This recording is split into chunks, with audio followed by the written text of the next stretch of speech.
Tēnā no tātou katoa, kia koutou I haramai, I raro I tēnei whakarurahau mō tēnei kaupapa kei Wainganui a tātou e te karaua, mō mihi kia mātou a Ngāti Whātua e mihi ana kia koe, kia koutou hoki e Whakatohea. Koutou hoki, ko tōku whanaunga, Trace, pai ki te tūtaki a koe, he kanohi, mō Ngāti Whātua I tēnei rā, no reira tēnei ka mihi. Ladies and gentlemen, I'm the last beforehand, and I thought, you know what, this ain't going to stack up. So, Dickie inspired me when I walked in this morning. Dickie and our karaua here basically hit everything I was going to say in 15 minutes and 2. So I said, Dickie, you know what, this ain't going to roll. I need you up on stage. So can you clap for Dickie?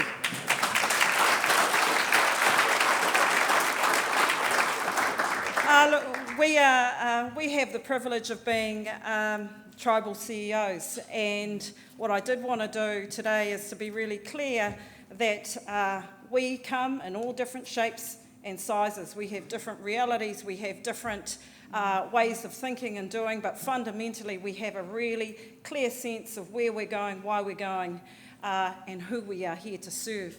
And so today we're going to talk about a couple of things. We're going to talk a little bit about Te Ao Māori. We're going to talk a little bit about iwi. What is that? Who is that? Where is that? And equally, why is it that this group should be more invested and engaged in their conversations going forward with iwi?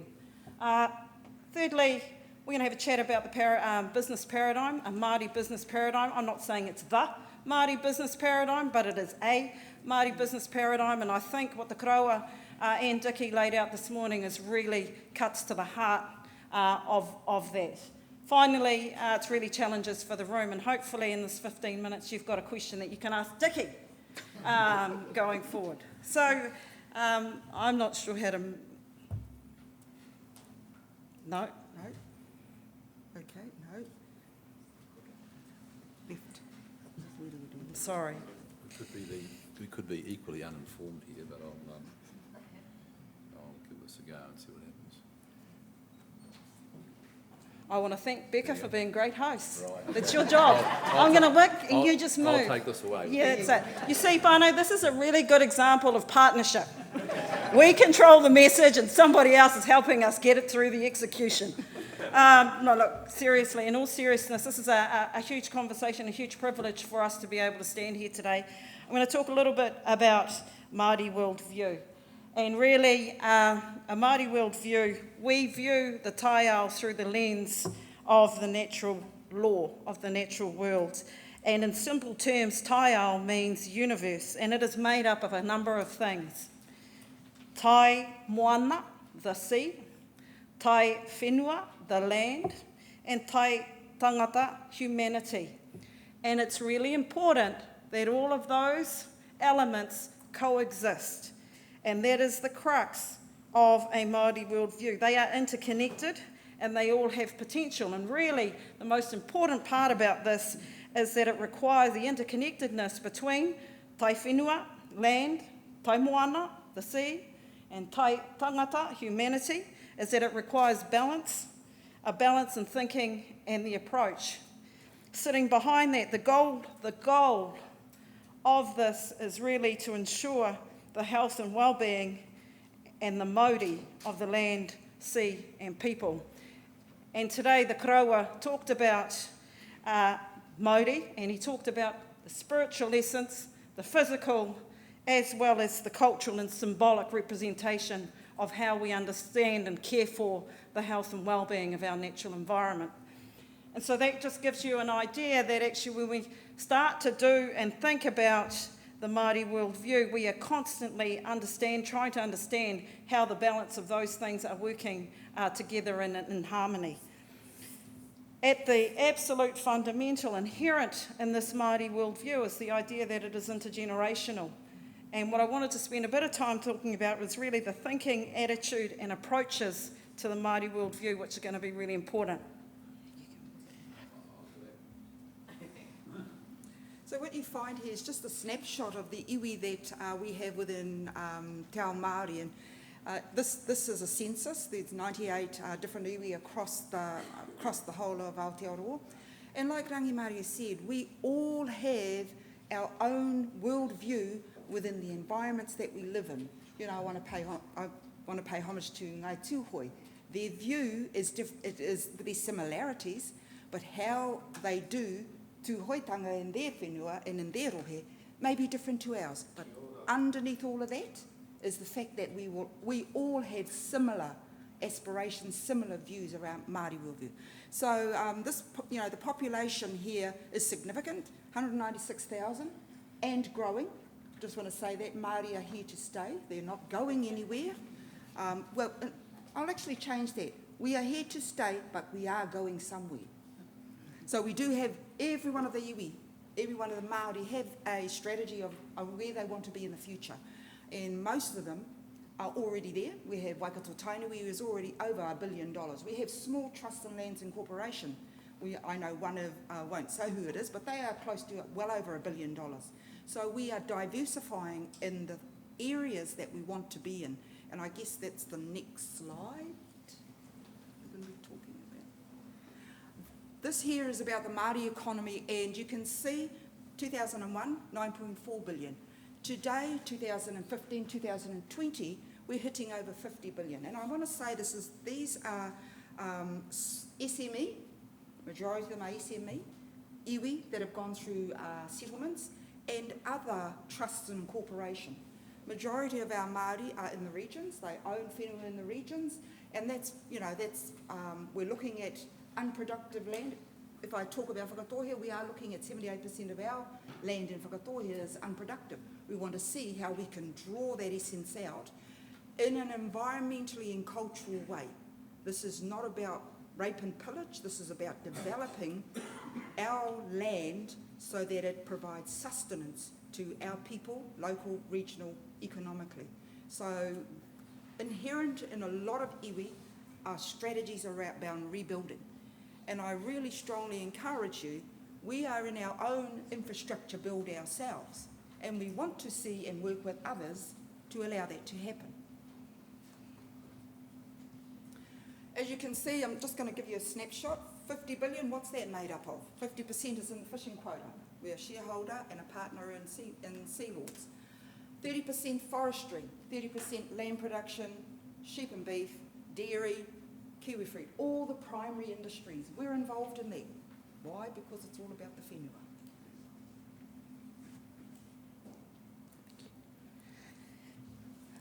I just want to highlight some of the things that I heard this morning when Whakatohea was talking about the way in which their mussel farm has grown, and really sitting behind that, what are some of the key tenets or the key themes that you will see. A Māori business paradigm is purpose-driven. It is about maintaining legacy. It is about being able to be a complete expression of that identity, and that the identity isn't necessarily the same. So the way in which Whakatohea expresses may be quite different to the way in which Ngāti Whātua might express, and actually our geographic locations will define that. I have the privilege of living on our tribal estate here, not more than 5 kilometres away. Our reality here in the metropolis of Tāmaki is very distinct and different, but the key is that the way that we express that through infrastructure, through the development of roads, buildings, rail, and all of those things we've talked about today has to have a local connectivity to that. Māori business paradigm, we have to be, and we are underpinned by values, and really a lot of that comes down to the view of the world that we have, and that you cannot, with humility, you cannot enact those worldviews without having a strong values base and how you apply that thinking, that attitude and those approaches. Finally, it became really clear, and I hope all of you heard today, that Māori businesses exist to serve not only the economic but also social and cultural imperatives. And so the question for us really today is, how do we start to, is that normal, is that okay, and is that the future that we want to be leaving here in Aotearoa, New Zealand? And so I think the key piece about this for us as well is that increasing productivity and cash yield while being environmentally sustainable, socially responsible, and maintaining intergenerational accountability and a long-term focus. This is what is the crux of a Māori business paradigm, And the key part is we're not going anywhere, and it's going to be entrenched for hundreds, if not thousands of years. Thank you. That's it, short and sharp. The last part here, really, because we want to use the couple of minutes that we have to take some questions, is the challenges in front of us. And we've just highlighted 3. And, you know, if you sum up what people have been talking about today, you are all creating or all wanting to be a part of legacy projects. And so what is that legacy? We talk in Māori about tupuna. Much of our cultural heritage and traditions are really through the eyes and deeds of tupuna, of people. And you can stand here today and ask yourself, are you a good tupuna? And generations to come, will they stand here and they think about the deeds that you have done and be proud of that? Now, we have to be able to know that, because actually our whakapapa requires us, our genealogy requires us to think like that. Equally, the roles that Dickie and I play as chief executives, we are always asked, are we making good mokopuna decisions? A mokopuna is a grandchild. A mokopuna is a child you will never know. A mokopuna represents the generation that you are leaving your decisions for. And I just fear sometimes today we're talking about things that are so short-term and transactional. Are we actually starting to think about something that's more aspirational and leaving a legacy there? The other challenge, I think, is it's become quite a common theme that iwi and Māori are at the beginning, not necessarily at the beginning of the conversation, they're more kind of toward the end. And so this interesting conversation about pipeline. Pipeline has a beginning, pipeline has an end. Where are we, honestly, in this conversation about infrastructure in Aotearoa, New Zealand? And how do we not necessarily start the conversation? It's really natural to go to costs. It's really common. But actually, when you think about what we've just talked about today, we are long-term investors, we are end users, we want to be involved in the design as well as the development, and we want to be contributors to the process. And so how do we do that in a meaningful way? And as you're starting to think about the role that you play here in Infrastructure New Zealand, just ask you to think broadly and brightly about iwi and the value that we may play going ahead. Lastly, issues of today. Just wanted to talk about water. I got 4 kids and I'm having a chat today and I say to them at the breakfast table, all right kids, I'm standing in front of all these flash people. What am I going to say about the issues of today? And they said, water. So I'm going to talk about water. And I said to my husband while he's trying to have his Nutrigrain, I said, darling, what's the issues of water? And he said, Mum, there's lots of availability, but there's no storage. And I thought, that sounds slick. And I said, but hey, guess what?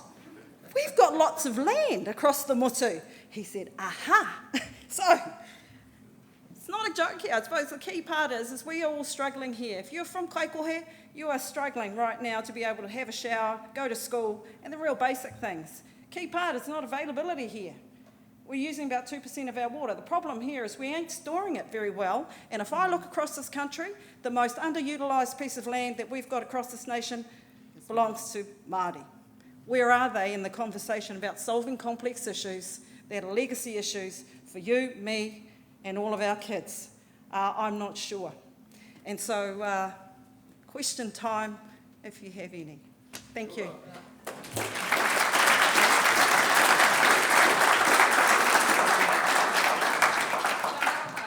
Ngā mihi nui kia kōrua. And even though you are a CEO, I prefer to call you my cousin. This question is really about the superpower that you have, which is being Māori. And my question is, how does this room leverage that superpower?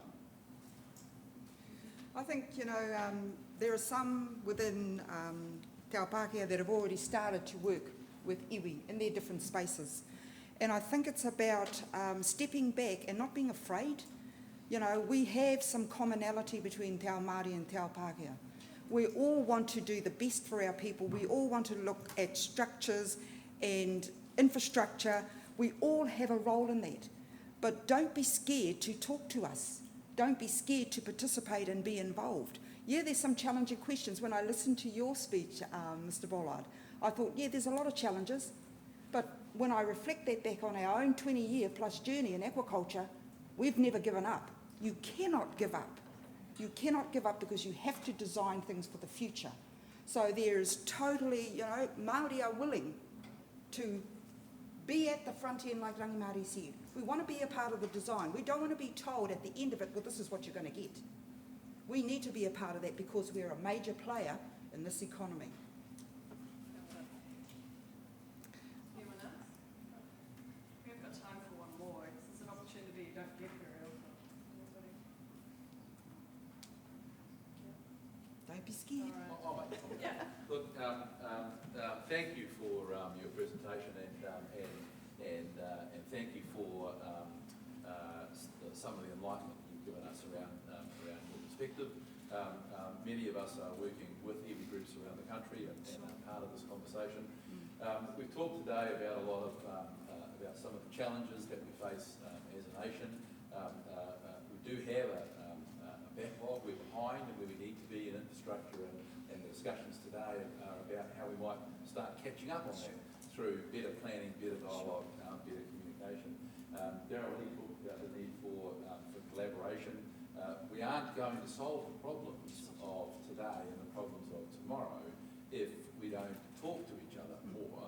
And a lot of those conversations, particularly the conversation between central government and local government, the conversation between government, all of government and the private sector, and as you've highlighted, the conversation between all of us and iwi.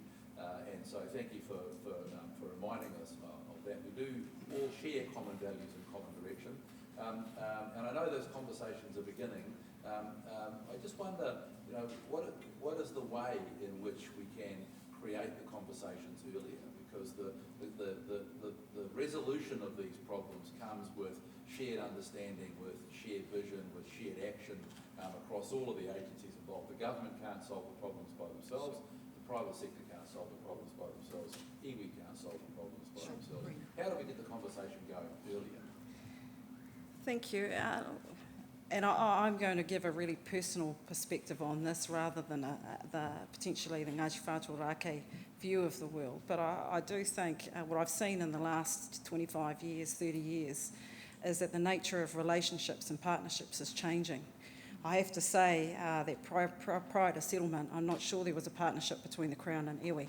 I didn't feel that, I didn't see that in the nature of the discussions and the conversations that have occurred. What I'm finding actually is that the private sector has a really huge part to play in being able to change the way in which relationships between iwi and Aotearoa New Zealand can occur, because you come in really clear about objectives, you come in really clear about your area, your sphere of influence, you come in really clear about the need to be able to partner, you can't do it alone.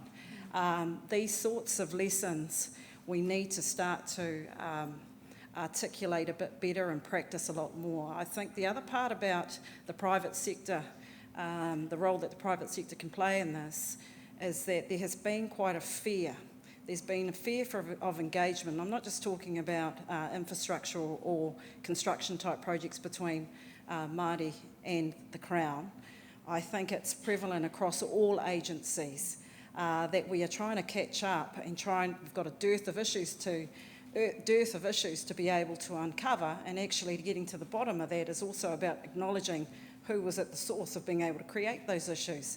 So trying to deal with the issues of the past is at the same point trying to kind of map out a future going forward is really hard. It's tension, it's about relationships that I'm not sure we've kind of found a really good way through. So I think my key point here is that we are talking about public-private partnerships with iwi, led potentially by iwi, because at what point here have iwi ever led an infrastructure conversation of scale? That's not been the case, right? We've come in at the kind of tip end and said, hey, we can do a little part of it. Not necessarily. If you were to ask me, and I'm going to use Ngāti Whātua Rākei as an example, if you were going to ask me 60 years ago when my mother was only living down on the waterfront there, was she going to be okay with having a beautiful Tāmaki drive along there that was going to have a big pipe in front of her front yard that was pumping out sewage where she swam and played? Do you think they would have said yes? The answer is they didn't have said yes, because people got gonorrhea in the 1950s, which actually, in a place of this magnitude, of this beauty, is pretty hard to cope with. So I don't know, actually, if we've ever been asked to contribute. I think the other part here is that there has to be a realisation of long-term investment and what that means, and how we can enable that. And I'm not sure this nation they're trying to mature. I really don't think we're quite there. But you can see there is nothing but willingness in these conversations. We are two CEs that are having to make daily decisions about the future of our people. And what you are hearing here is we are here, we are keen, we just have to be able to be at the front end, not at the back. I just want to add one more thing. I just want to add one more thing in terms of the 30-year strategy and the build of that strategy. Look, please include us as iwi, but what I was most impressed with, Sir, was your, Michelle, was your strategy. And I thought, that's what we need to look at. We need to look at that and really think seriously. I heard, deal with current, look at potential future, and then go further. I think that is a brilliant way because in its all foundation, which is we built our aquaculture strategy. Listen to what the people want, do all the evidence, and then start looking at who's the partners. Totally agreed with your process and the way you developed your strategy. So I'll be looking on your website. But kia ora.